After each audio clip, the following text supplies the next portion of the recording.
The high storm eventually subsided. It was the dusk of the day the boy had died, the day Syl had left him. Kaladin slid on his sandals, the same ones he'd taken from the leathery-faced man on that first day, and stood up. He walked through the crowded barrack. There were no beds, just one thin blanket per bridgeman. One had to choose whether to use it for cushioning or warmth.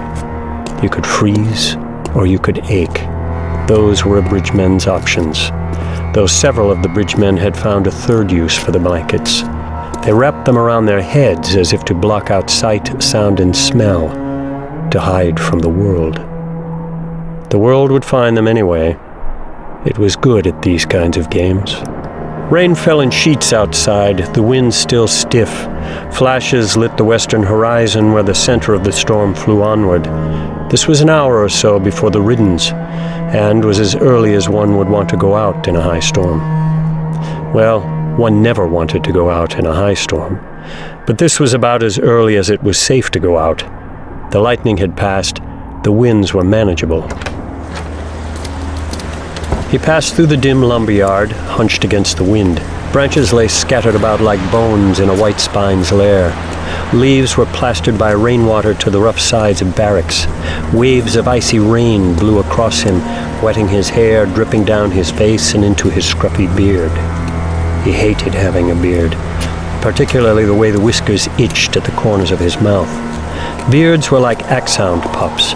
Boys dreamed of the day they'd get one, never realizing how annoying they could be. Out for a stroll, your lordship? Kaladin looked up to find Gaz huddled in a nearby hollow between two of the barracks. He had fastened a small metal basket on the leeward side of one of the barracks, and a soft glowing light came from within.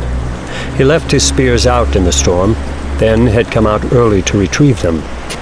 It was a risk. Even a sheltered basket could get torn free. Some people believed that the shades of the lost radiance haunted the storm, stealing spheres. Perhaps that was true. But during his time in the army, Kaladin had known more than one man who had been wounded sneaking around during full storms looking for spheres. No doubt the superstition was due to more worldly thieves. There were safer ways to infuse spheres. Money changers would exchange done spheres for infused one, or you could pay them to infuse yours in one of their safely guarded nests. What are you doing? I'll have you strung up if you've stolen anyone's spheres. Kaladin turned away from him. Storm you! I'll have you strung up anyway. Don't think you can run away. There are still sentries. I'm going to the honor chasm. Gaz shut up. The honor chasm. He lowered his metal basket and made no further objections. There was a certain deference given to men who took that road. Kaladin continued to cross the courtyard. Lordling, leave the sandals and vest. I don't want to have to send someone down to fetch them. Kaladin pulled the leather vest over his head and dropped it to the ground, then left the sandals in a puddle. That left him in a dirty shirt and stiff brown trousers, both taken off a dead man. Kaladin walked through the storm to the east side of the lumberyard. The pathway down to the shattered plains was familiar to him now. He'd run this way a dozen times with the bridge crews. There wasn't a battle every day, perhaps one in every 2 or 3, and not every bridge crew had to go on every run. But many of the runs were so draining, so horrific, that they left the bridgemen stunned, almost unresponsive for the days between. Many bridgemen had trouble making decisions. The same happened to men who were shocked by battle. Kaladin felt those effects himself. Even deciding to come to the chasm had been difficult. But the bleeding eyes of that unnamed boy haunted him. He wouldn't make himself go through something like that again. He couldn't. He reached the base of the slope, wind-driven rain pelting his face as if trying to shove him back toward the camp. He kept on, walking up to the nearest chasm.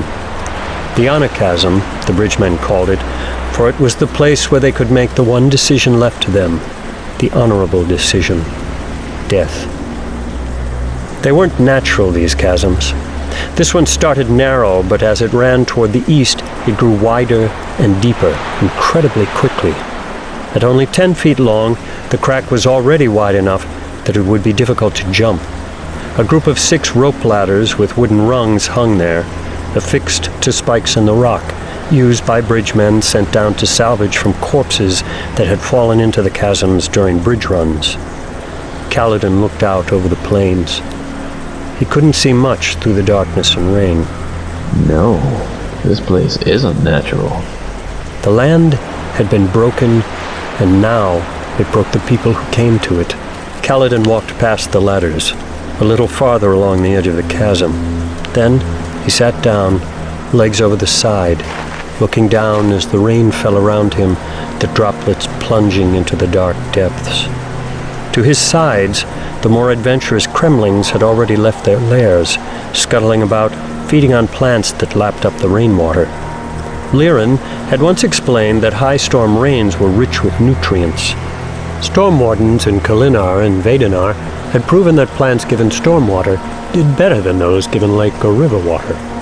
Why was it that scientists were so excited to discover facts that farmers had known for generations and generations? Kaladin watched the drops of water streaking down toward oblivion in the crevasse. Little suicidal jumpers. Thousands upon thousands of them, millions upon millions. Who knew what awaited them in that darkness? You couldn't see it, couldn't know it, until you joined them, leaping off into the void and letting the wind bear you down. You were right, Father. You can't stop a storm by blowing harder. You can't save men by killing others. We should all become surgeons, every last one of us. He was rambling, but, oddly, his mind felt clearer now than it had in weeks.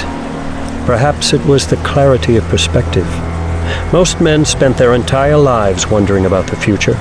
Well, his future was empty now.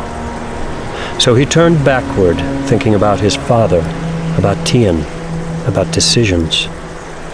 Once, his life had seemed simple. That was before he'd lost his brother, before he'd been betrayed in Amaran's army. Would Kaladin go back to those innocent days if he could? Would he prefer to pretend everything was simple? No. He'd had no easy fall like those drops. He'd earned his scars. He'd bounced off walls, bashed his face and hands. He'd killed innocent men by accident. He'd walked beside those with hearts like blackened coals, adoring them. He'd scrambled and climbed and fallen and stumbled. And now here I am, at the end of it all. He understood so much more, but somehow felt no wiser. He climbed to his feet on the lip of that chasm and could feel his father's disappointment looming over him, like the thunderheads above. He put one foot out over the void.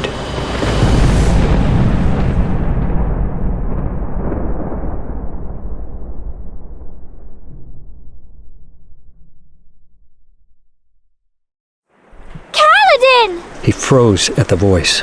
A translucent form bobbed in the air, approaching through the weakening rain. The figure lunged forward, then sank, then surged higher again, like it was bearing something heavy. Kaladin brought his foot back and held out his hand. Syl unceremoniously alighted upon it, shaped like a sky eel clutching something dark in its mouth. She switched to the familiar form of a young woman, dress fluttering around her legs. She held in her hands a narrow, dark green leaf with a point divided in 3. Blackbane. What is this? These things are heavy. Oh, I brought it for you. He took the leaf between 2 fingers. Blackbane. Poison. Why did you bring this to me? I thought, well, you kept those other leaves so carefully. Then you lost them when you tried to help that man in the slave cages. I thought it would make you happy to have another one. Kaladin almost laughed. She had no concept of what she'd done, fetching him a leaf of one of Roshar's most deadly natural poisons because she'd wanted to make him happy. It was ridiculous and sweet. Everything seemed to go wrong when you lost that leaf. Before that, you fought. I failed. She cowered down, kneeling on his palm, misty skirt around her legs, drops of rainwater passing through her and rippling her form. You don't like it then? I flew so far. I almost forgot myself. But I came back. I came back, Kaladin. Why? Why do you care? Because I do. I watched you, you know. Back in that army, you'd always find the young, untrained men and protect them, even though it puts you in danger. I can remember, just barely, but I do. I failed them.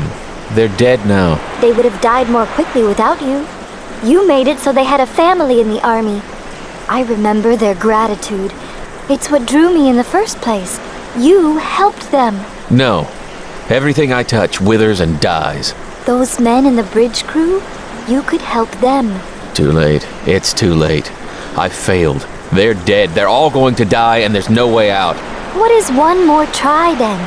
What could it hurt? You can't fail this time, Kaladin. You've said it. They are all going to die anyway. He thought of Tien and his dead eyes staring upward. I don't know what you mean most of the time when you speak. My mind is so cloudy. But it seems that if you're worried about hurting people, you shouldn't be afraid to help the bridgemen. What more could you do to them? One more try, Kaladin. Please. One more try.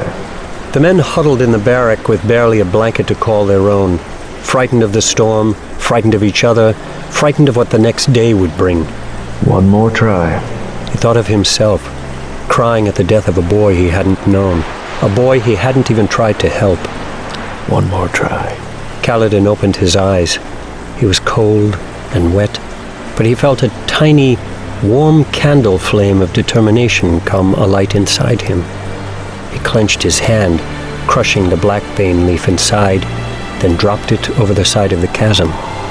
He lowered the other hand, which had been holding Syl. She zipped up into the air, anxious. Kaladin? He stalked away from the chasm. The incline he'd come down was covered with flat, slate-like plants that had opened like books to the rain, ruffled lacy red and green leaves connecting the two halves. Life spread. Little green blips of light, brighter than Syl but small as spores, danced among the plants, dodging raindrops. Kaladin strode up, water streaming past him in tiny rivers. At the top, he returned to the bridge yard.